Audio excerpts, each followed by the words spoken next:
I guess it's officially afternoon. Good afternoon. Thank you very much, Mr. Mayor. It's really a great honor to be here, and I want to thank you for your generosity of your time over the last day and a half or so. I've learned an awful lot about Little Rock. It's a terrific city, and more importantly, you're next to an unbelievably beautiful area, geographical area, the river, all the bridges, everything that I had only seen pictures of or heard briefly. Now I have seen firsthand, and it is a fantastic community. I also really should comment on this library, Clinton Library. You guys are going to have to do a much better job of making sure the rest of the country knows about it. It is a fantastic area, fantastic building. Pictures don't do justice to it, so I think we need to do an awful lot more to make it known. It is great to be here with all of you, and thank you very much, Mayor Harris, for being here and joining us today. My name is Zia Eftekhar, and as Mark indicated, I am President and CEO of Philips Lighting North America. We are a multinational global company, and I'm going to talk to you about what the subject of today is in detail, but if I can indulge you for have your indulgence for a few minutes and tell you a little bit more about Philips itself. We are truly a global company. We are a strong, diversified company. And as a company, really our history goes way back, some 120 years. The company is about $30 billion in size, roughly 22 billion euros. We are very strong in mature markets, Europe, North America, but also have a very solid position in emerging markets. About 33% of our total revenues come from emerging markets. Some 122,000 employees worldwide. And we really are an innovation-driven company. We spend more than 7% of our revenue annually in R&D. That's roughly about $2 billion in 2011. Our business, as Mark indicated, really is in three sectors. Healthcare, which is our largest part of our business, about 40%. Lighting, about 34%. And about 26% is consumer electronics, televisions, radios, that kind of stuff. And our goal as a company is very simple. We want to really have a very positive impact in people's lives, and we want to do that through meaningful innovations. I went a little bit too fast. We are also really an American company, even though Philips is a global company. In aggregate total, Philips has over 55,000 employees in the United States. Now, in lighting alone, my organization, I have about 10,000 employees throughout the country, some 30 plus factories. We are a vertically integrated company. We manufacture more than 80% of our products in North America, more than 70% of them right here in the United States. And when you really take a look at us, we are throughout the whole country, and we are very closely connected to the various communities that we have our facilities. So I really take a lot of pride in being able to tell you we are an American company, and our roots in the United States really go way back. Philips' lighting started through acquisition of Westinghouse, which was the light bulb company, and through acquisition of my company, Genlight, which was the fixture company. Now, in the terms of our leadership on a global basis, we are the largest lighting company on a global basis. And if you take a look at those bunch of green boxes, in all major geographies, Philips has the largest market share. And in fact, our scale compared to our closest competitor is roughly 2 to 1. So if you look at the 5 major competitors of Philips, the aggregate total of their business is about the size of Philips. So just to give you an idea about, from a physical presence, what we do. In terms of our overall focus, we really are focused on what are the needs, what are the relevant needs in the marketplace. We obviously are very focused on affordable healthcare. That's a major part of our business. And our focus is really how do we get it to the actual end users.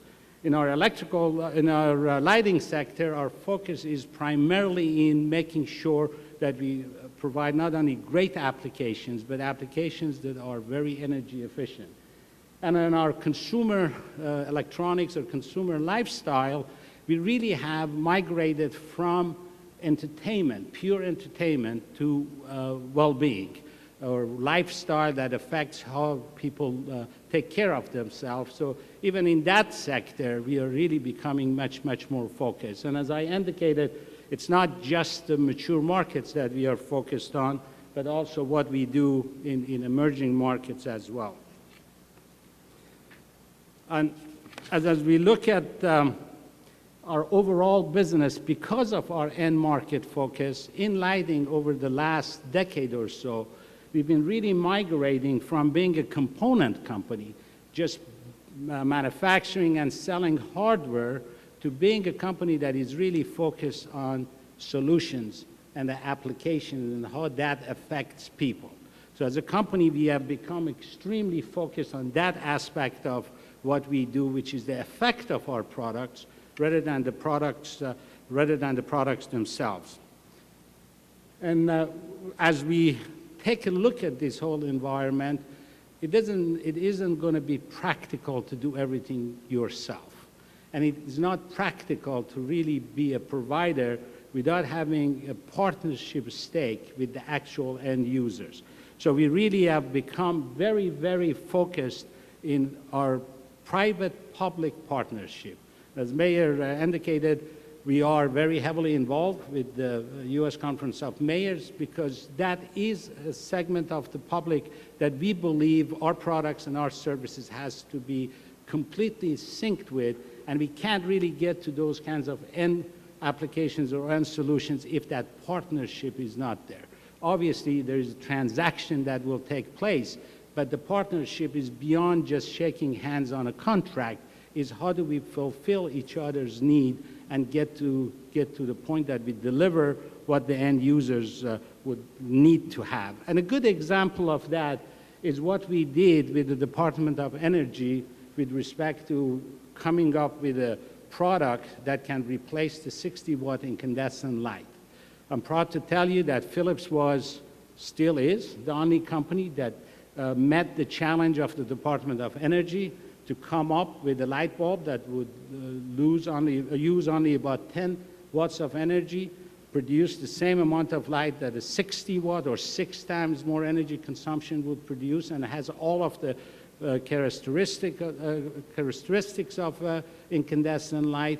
We did produce that. That product is now publicly available, and we were recognized by the Department of Energy. That's an example of how we can achieve that partnership with the public sector in the terms of coming up with a solution that is going to move us forward. And a part of that is also really being focused on having a very, very minimal impact on the environment and be, from a sustainability perspective, very responsible and be a responsible part of the community with respect to that. I'm pleased to tell you that our own company policy of reaching roughly 39% of our sales, it was 25%, we exceeded that, being sustainable products, and also having a goal that by 2015, some 50% of our products will be green. And that is not really a company sort of inward looking at sustainability. That is what is being measured and being audited by external companies. And it is really of pretty significant pride for us when you look at what were some of our accomplishments in that area. You know, we were named by Dow Jones as the sector leader in sustainability. We really have reached one of the top 5 or 6 places in the global carbon disclosure. Philips just recently received the prestigious award, the Giga Award. And, you know, overall, Newsweek has named us the top 10 position in sustainability. We're very, very proud of that with respect to the products that we produce and whether or not they are going to have a minimal, I wish it was zero, but a minimal impact on the environment. Now, we are also equally committed to make sure our own facilities are green and our own facilities have minimal impact on the environment. As a part of that footprint minimization, we are right now the only lighting company in the United States that is in one of its facilities generating its own electricity. Some 80% of our electricity consumption for our Fall River facility is coming from a wind turbine that we installed very recently. In fact, to be honest with you, we're still going through some of the on-off issues with it, but it is absolutely operational and is moving forward. And this is not a small facility. It's 300,000 square foot facility, some 800 people, and this turbine is incidentally the largest wind turbine in the state of Massachusetts. It's a 2 megawatt turbine. And what we are saving in the terms of energy consumption reduction, if you would, is about 2,400 tons of CO2. This turbine, the single turbine, is generating enough electricity to energize some 500 homes. So that is a significant investment on our part, and that also sort of indicates from our own footprint perspective what our commitment needs to move forward. And our aim is this facility will be a net zero facility by middle of this decade. And our aim is to make sure more of our facilities would move in that whole direction. Let me talk to you about what the subject of this discussion is. I gave you a lot of information on Philips, to some extent to give you a platform of where am I coming from when we talk about what is occurring, at least in the area that we are involved in directly, lighting. You know, obviously, we are living in a very, very dynamic environment from a number of perspectives. But believe me, and I am a lighting person foremost, well over 4 decades of my life has been in lighting. We are going through more changes right now today than we have gone through over the last 80 or 90 years of the lighting industry. The changes that have to do with all of the innovations related to the technological paradigm shift that all of us are experiencing, and probably equally important, what is happening with respect to demographic change in the world, and the fact that we are, on a global basis, urbanizing again. And that is really a trend that we need to fully consider as we talk about what are the solutions and how can lighting play a part in helping us move forward in the direction that we need to move forward to. You know, today, somewhere around 25% of the world's population live in the cities. All of the projections are that by 2015, that number is going to be about 50% of the world's population. Now, that is a huge, if you would, trend change with respect to that. And then, of course, with the GDP growth of some of the emerging markets, China, India, Brazil, that the growth in those emerging markets with respect to urbanization is going to be even at a greater rate than what we see in more mature geographies like United States or Europe. But let's even take a little bit closer look at this whole issue of urbanization. In reality, every day, 200,000 more people are moving into the cities. 200,000 every day. Almost the size of Little Rock, not quite, Mayor, it's a little bit smaller than Little Rock, is moving into a city. By 2050, some 3 billion more people will live either in a brand new cities or the cities that have been renovated or expanded. And you know, with this population shift, there is really an absolute need to adopt the new technologies because we are going to run out of energy sources to feed the energy and electrical need of that kind of a population shift. And of course, as the cities grow, they need more roads, they need more shopping centers, they need more areas that people can come together, and all of that means more pressure on energy consumption. So, because everything said and done, we are almost in most of our endeavors, if not all, dependent on electrical source of energy is electrical source. And if you take a look at what all of that means, 70% of all energy consumed today is consumed within the cities. 70% of all of our energy consumption. And 20% of that consumption is directly in electrical energy. So 20% of the 70% is what cities are using today for electricity and their needs of electrical power.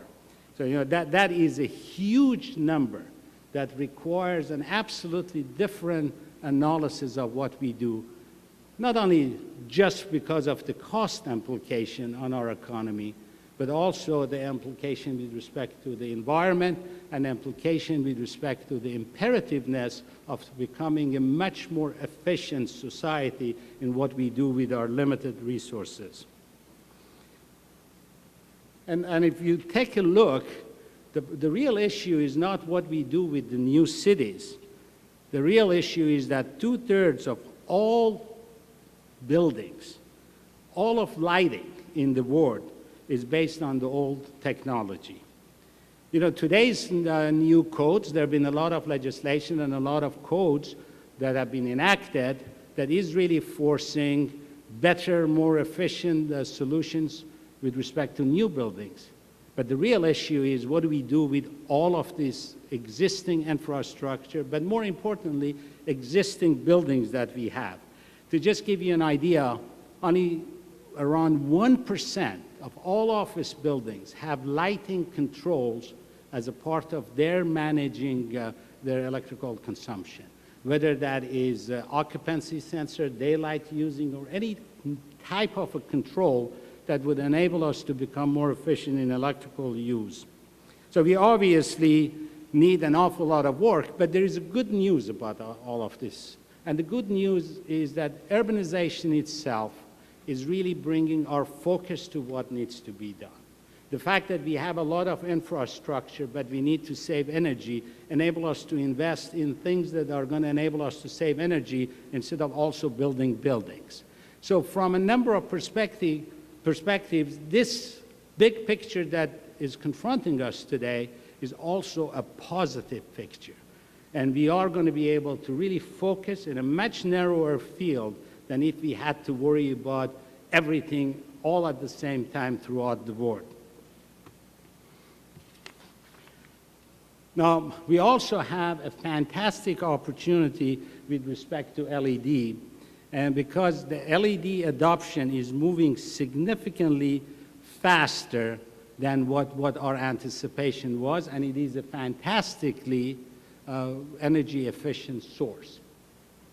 We completely believe that by 2015, 3 years from now, 50% of all lighting will be LED lighting. I'll share with you something. Our own Philips's total LED sales as a percentage of our total sales today is roughly around 20%.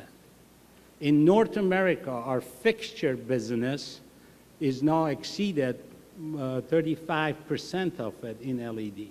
So this projection is not really out of whack. And whether or not that incidentally ends up being globally 2015 or 2016 is somewhat a moot point. The direction is clearly there. And that is really a fantastic opportunity in being able to adopt this new technology to the kinds of things that we now have become extremely focused on in the terms of energy efficiency, energy conservation, and maybe most importantly, our respect for the environment. Now, what has really enabled us to, and by that I mean the whole industry, not just our company, is the technological advances, not in a theoretical way to improve the efficiency of this new technology, but in fact make sure that the manufacturing process can also support a viable business proposition. Because after all, if the technology is fantastic, but it's a laboratory technology, we're not going to get where we need to get. So fortunately, there has been tremendous advances. I can tell you that there have been more advances over the last 2 years in improving the state of the art in manufacturing technology with respect to LEDs as there have been with respect to the breakthrough on a purely academic basis with the LED itself. So I think that is also a fantastically good news. And you know, overall, this technology has also enabled us with those advancements to get the quality and the comfort level from those light sources to be the same familiar quality and the comfort that we had with the old, really warm, nice incandescent sources. And what really has enabled us to do this, and you know, Philips was a leader in that, was to take the actual manufacturing process, and I don't want to get into the technical aspect, but the LED is really basically a wafer that is created through a reactive process. And we were able to get the standard 3-inch wafer, get to the point that we can produce a 6-inch wafer. That 6-inch, being able to produce a 6-inch wafer, not only increased the capacity significantly, because we're talking about the area of that wafer, not just twice the size, but also the larger size brought significantly higher level of control with respect to the quality of color, the consistency of the performance.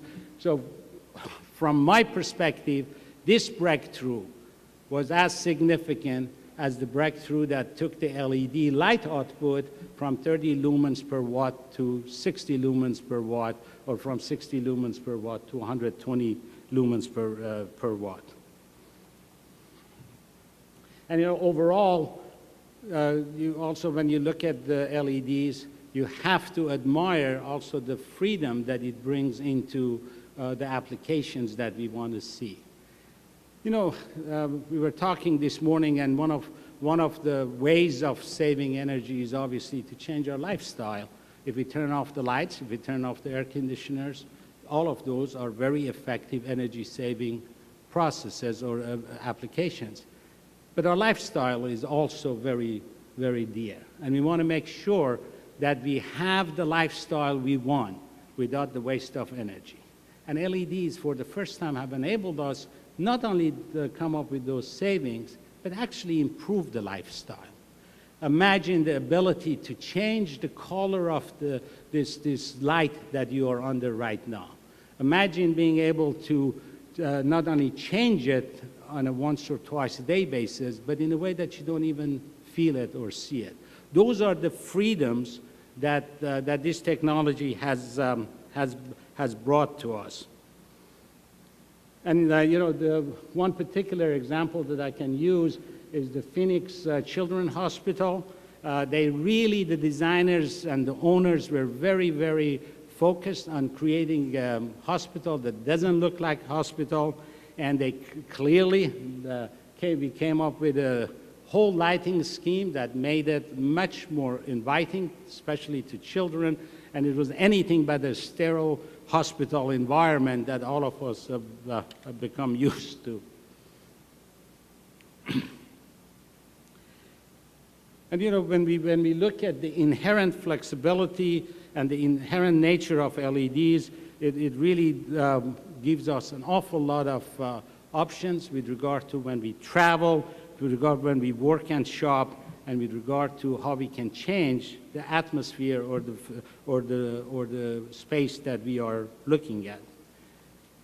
Now, as we look at cities in particular, urban lighting related to outdoor application becomes really a key criteria of what cities need to look at and what cities need to be focused on.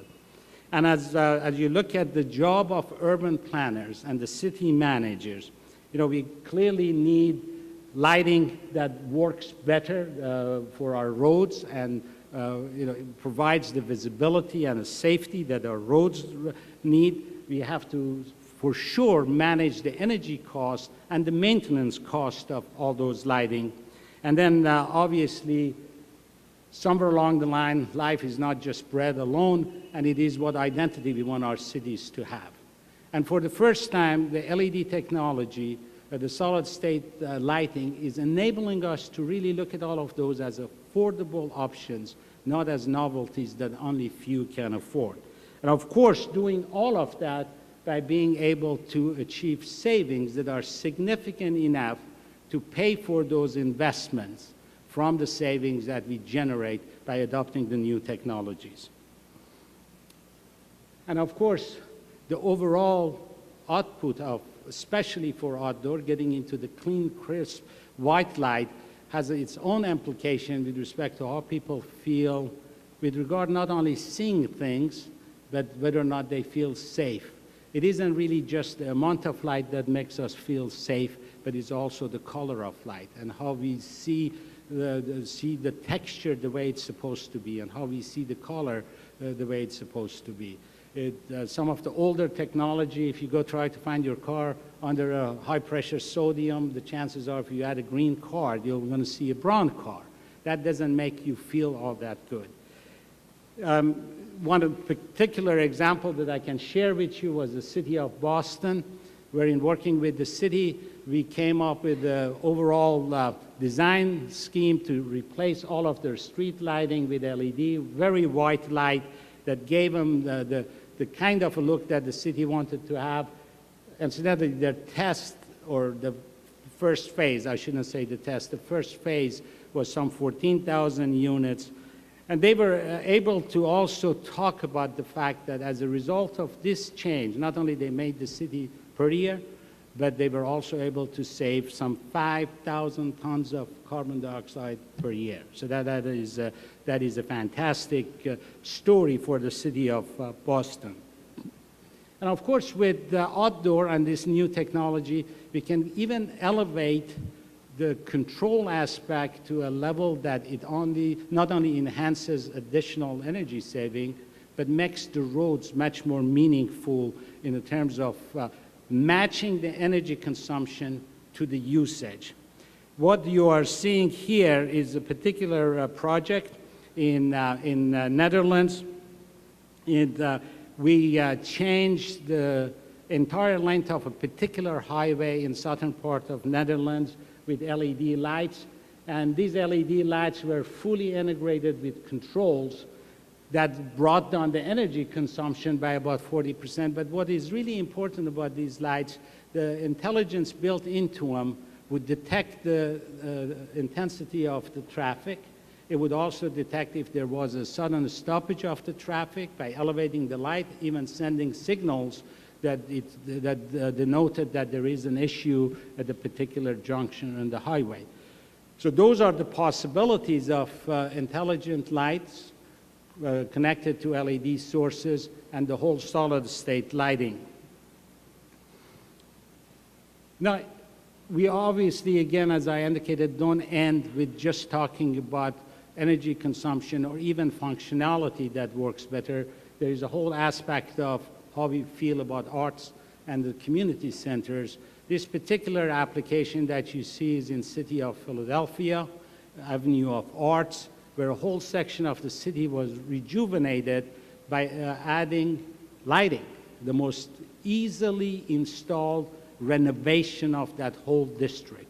This is a fully dynamic lighting, and it is used for specific occasions, as well as bringing in the art and entertainment on a seasonal basis to that part of the city. It has become an iconic aspect of Philadelphia, and it is really, to some extent, a destination point for city of Philadelphia. You know, as we look at now offices and as we move forward into the working environment, some of the criteria also needs to be focused on productivity improvement. And the productivity improvement comes from both with respect to what we need to be able to do our task appropriately, but also how we feel as we are conducting those tasks. So in reality, this really talks about energy efficient systems that show the companies their best. And we believe that with LED technology and being able to tie it more closely to not only things such as occupancy of the buildings and the things that would save energy, but also, again, to the color of light and issues that deal with delighting the people, not only saving them money. And, you know, of course, that brings in, as I indicated, in putting the companies from their own identity perspective, because iconically also that can place a company's identity through lighting as well. As I indicated before, when we come to the offices, this whole issue of new offices is not what's going to solve the problem. More than 85% of offices are offices that were built prior to 1984. They are inefficient offices. So looking at it strictly from an energy efficiency and energy conservation, focusing on existing office buildings has to absolutely be a part of what we are doing.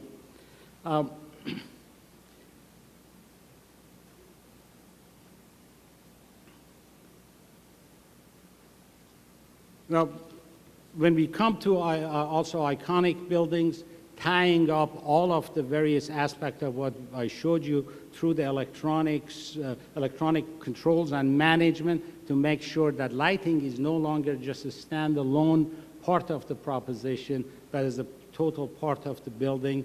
Lighting being tied into the security system, lighting being tied into fire and safety equipment, and lighting being even tied into, in the terms of comfort, whether people are in or not, whether air conditionings are up or down, all of that being put together. That was used as a part of the total package in the tallest building, which is Burj Khalifa in United Arab Emirates. And that building really is the first building that, from a ground up, all aspects of various components of a building management were put together as a total sort of integrated system. Now, obviously, the picture is quite more complicated when we are talking about an existing building than a brand new building, but ultimately with wireless technology, we don't have to have everything wired. Everything doesn't have to be designed at the very beginning, and we can move forward in achieving the results similar to a tallest building in the world in existing buildings as well. The other area that I'd really like to talk to you for a few minutes has to do with our focus with respect to educational facilities and schools. Everything that I talked about productivity is obviously fully applicable to schools as well. And through a number of studies done both abroad and in the United States, we have found out on a very, very controlled set of environment, the effect of lighting on students and their learning abilities. And what that really entails is connecting both the intensity of the light as well as the color of the light to the time of the day. What are the needs for both with respect to the amount of light and also what the temperature of the light is in the morning versus in the afternoon. And being able to retain the attention and the focus of the students, especially at the times that it's easy to get distracted, really directly ties in to the lighting. The results of these studies have been published, and we are now really deploying them. This particular application that you see is in Tupelo, Mississippi, and the results are that students 75% calmer, but that is obviously a subjective comment. but making 45% fewer mistakes is more of a quantitative statement. And overall, the results show that somewhere around a third better performance from those classes that under this controlled experiment were monitored during this roughly one semester timetable. And we believe that the whole implication of lighting beyond just energy is a very, very important consideration as we look at lighting and its impact, not only in our homes, but in our places of work, but also with respect to the schools and how it affects the next generations as we move forward. In retail and hospitality, there clearly needs to be a balance between outstanding, fantastic customer experience in terms of merchandise display and everything that we do with respect to what we are trying to sell. But we have to make that distinctive experience meaningful from a customer perspective, such as seeing really the texture of the merchandise that you're buying, and seeing the color exactly as it's going to be after you get outside or after you get home. But at the same time, there is really a very important aspect of energy cost and the impact of energy to those shop owners. Again, partnership comes in working and understanding with the end user exactly what they want to do. In this particular case, we worked very closely with Macy's in coming up with a light bulb, not even a lighting fixture, that had the right kind of temperature for different areas of the store and the right kind of intensity in different areas of that store. So that was really, if you would, fine-tuning the lighting to the specific needs of the retailer. And that's another element of that partnership that I was talking to you before. So, I hope from what you've seen briefly on the screen and my comments here, that you do get a feeling that we are really a lot more passionate about what lighting does to the end users than we are in creating hardware. We believe the real ultimate answer is what we are doing to change people's lives, and not only from one perspective or one angle, but on a holistic basis that deals with not only energy saving, but upgrading what your environment is and how you want to use that environment. And we believe that that is really an obligation that we have as a leading company with the position that we have within the industry and the position we have on a global basis. We believe that we can make a change in not only maybe being the forefront of a trend, but also maybe making that trend come to fruition on a faster rate. And frankly, that is one of the major reasons why we feel strongly that we have to maintain our public-private connection with the city executives and city managers and city developers, because ultimately, as I indicated before, the direction that we are going, most people on the face of Earth will live in those cities. So when you look at that, it really comes out that ultimately everything is about collaboration. It's not really separation. It's partnership and bringing those innovations into being, working with those partners on all aspects of what we do. And ultimately, light is fundamental to life. And there is not anything that we do that is not affected by light. In our company, we've had a long saying that all of what you see, most of what you do, and much of how you feel is touched by light. And I think we are in an unbelievably fortunate point in time that we can get that notion, and through the economical advantage, the technological capabilities, and this whole notion of public-private partnership, bring all of that together.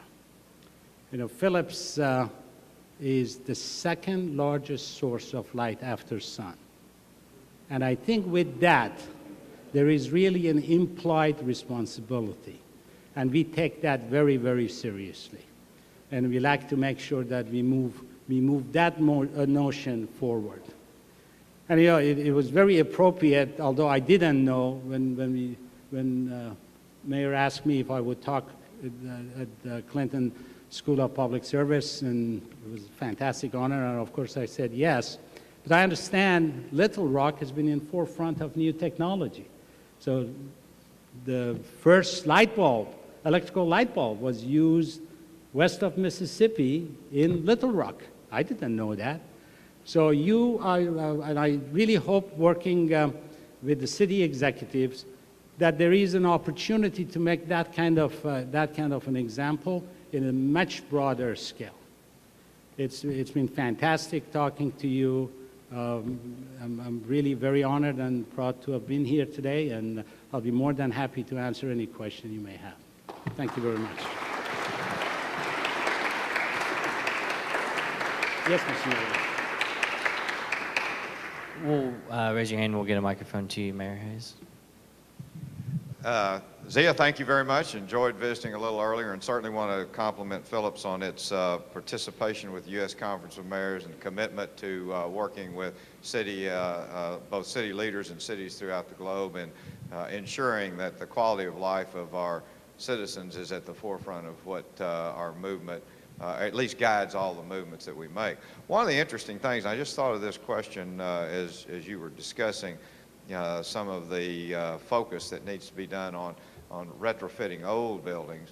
And I don't know if there's been any R&D in this. This is a question that's just sort of off the wall in some respects, but I know one of the biggest advancements in computer technology and use was the wireless aspects of that, where we don't have to plug into a telephone line, where we've got hotspots, Wi-Fi, on and on. Is there any R&D or any efforts going on in trying to supply energy to fixtures wirelessly? And to me, that kind of a movement, if there is, and certainly if there's an opportunity to move that forward, and particularly in terms of retrofitting, would be a tremendous movement in being able to do something like that. So are we looking into wireless aspects of supplying energy to fixtures? Right. It's a terrific question, and it's a little bit complicated to answer that from a technical perspective, although Philips is investing significant R&D, and some of it is already in the market. What we have in market in terms of transmitting electricity without having an electrical connection between the two or some type of a conductive material, today is very viable part of Philips's products in rechargeable shavers and in rechargeable toothbrushes, where we don't really make the contact. It is done through electromagnetic field. So to some extent, we are moving in that direction for some products. Unfortunately, it's still an issue of getting it from here to there. But certainly with the fact that LED sources can, they don't require as much electricity, can be operated on very minimal amount of electricity. There are a lot more rechargeable products in the market today. But at some point, I'm sure we'll have products that would be close to that. One other aspect of that wireless is, however, very much a reality today, is controlling those light sources, either through Wi-Fi or through your own local network. So that is, and we are investing an awful lot of our, that $2 billion, quite a bit of it is going toward that. Yes. Yes. Behind you. Can you talk about high wattage lighting, like stadium lighting, 1,500 watts and up, replacing metal halides, where Philips is on that, and when we'll be able to start seeing LEDs in those applications? Right. Obviously, when you look at all of the applications, most of the applications are lower wattage applications. Therefore, certainly most of our focus with respect to the light bulb transformation has been toward lower wattage stuff. And in the terms of office building and products that require mid-power level, if you would, those are lower wattage. We have a series of products in the market today that are replacing 1,000-watt products. There's a particular product, Reach is the name of the product, and it is replacing a 1,000-watt unit. They are available today, and in fact, they are economically even very viable. We are also using products as high as 800 watts equivalent for our theatrical products, and frankly, where the fantastic opportunity is cost is higher, initial cost, but instead of having a life of about 200 hours, they have a life of roughly around 15,000 hours. So you really pay for that. So you're absolutely right. It's a part of, it's a much smaller part of the business, but we are there today. It's available today. Not 1,500. 1,000 is about right now where the limit is. But you can always have two 1,000 to do the job. Right here. Evie? Could you please elaborate a little on what the mayor was saying earlier about possibilities for Little Rock? Are we talking about like decorative lighting on the pedestrian bridges, or what sort of discussions are you having, or things are you envisioning? I think the limitation is your imagination. And I really do see it that way. But of course, there is a reality of cost. And, you know, frankly, we haven't really had any discussion that is at a contractual discussion. But all of us are convinced that there are sufficient potential for cost savings as a part of total cost of ownership, maintenance, electrical usage, to really give us an opportunity to upgrade. And of course, I can't really elaborate anything more because there isn't anything for me to elaborate.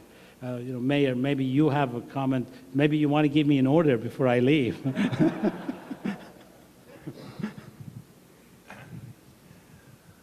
Well, I thought you were going to figure out a way for us to pay for it. Right, absolutely. We'll work with you. I've got a couple of my staff folks here from Public Works and Traffic, by the way. We obviously think that there's a unique opportunity as two cities to have 6 bridges right here. We know there's 2 that are a little bit in question right now, but we know there's at least be 4 left.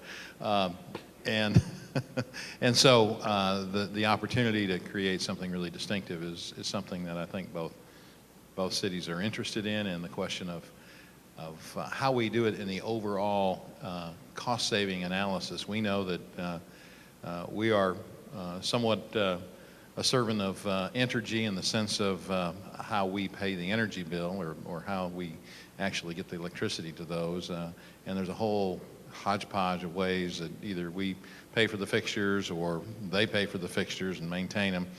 Sorting that out is a real challenge, and I think there's only 2 people in this room that can probably help me on that,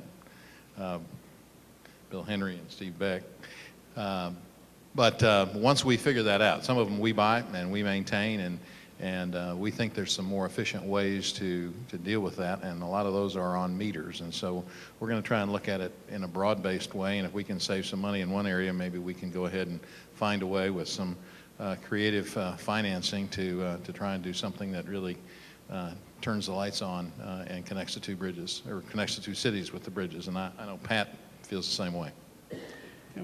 As an outsider, I can add, you have a fantastic geographical area. You have the beautiful waterfront, you have this fantastic river, you have some structures that are iconic by themselves. You have those 6 bridges that are very close to each other, and then you have the downtown area that is being rejuvenated. So the opportunities are absolutely here for making a great mark. Jim, did you have one?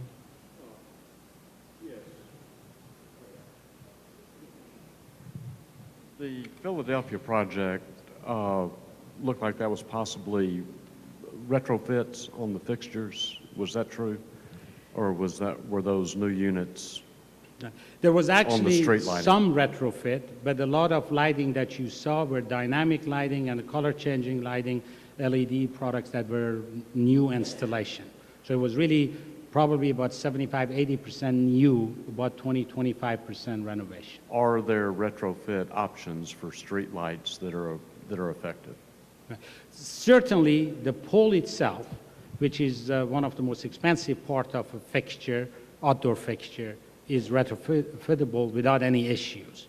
Then when we come to the head of the fixture itself, the issue really comes to the compromise. Because once you fit something into that was designed for something else, you end up compromising, And if, frankly, you're going to go through the process, I think ultimately it would be better to come up with something that is exactly designed right to maximize the efficiency.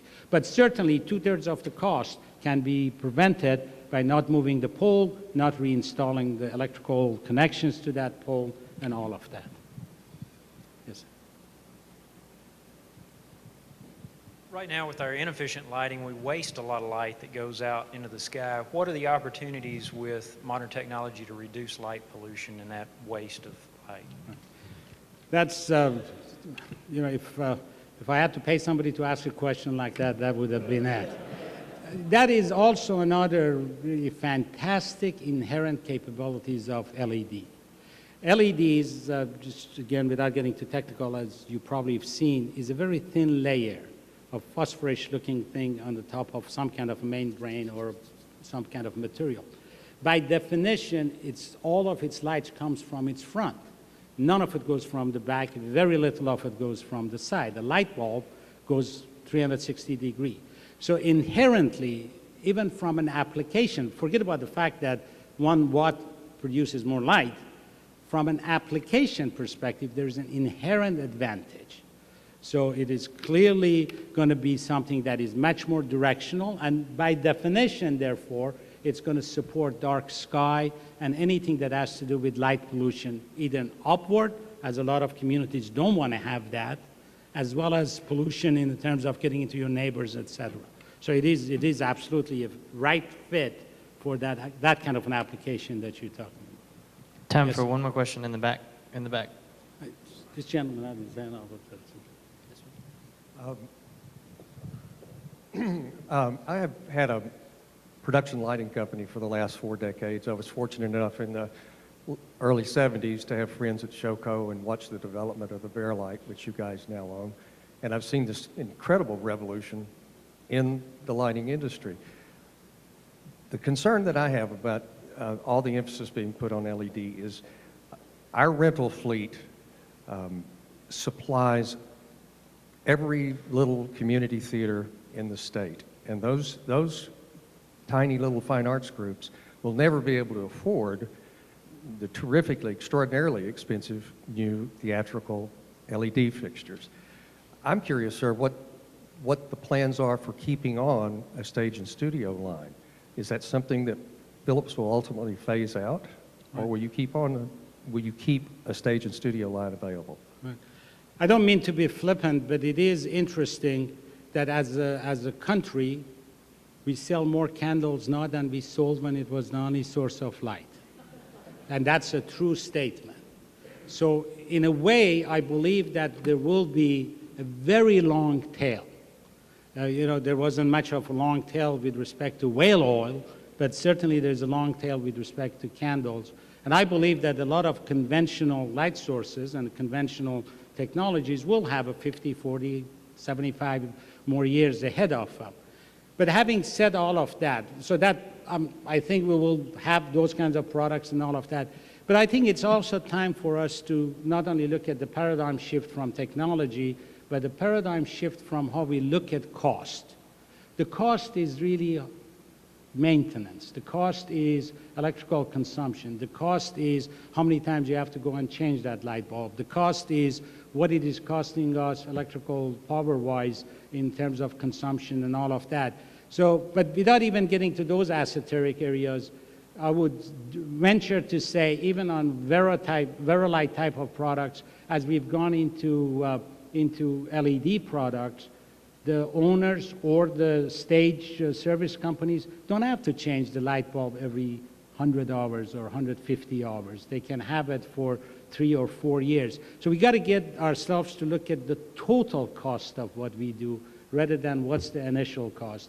And I believe in most cases, not in every case, you'll find a viable economic reason to really embrace the technological change. I hope I answered your question. Well, thank you all for coming out today. And Mr. Mayor, thank you. Mayor Hayes, thank you for coming, and thank you for the visit. We'll see you all at the next one. Thank you very much.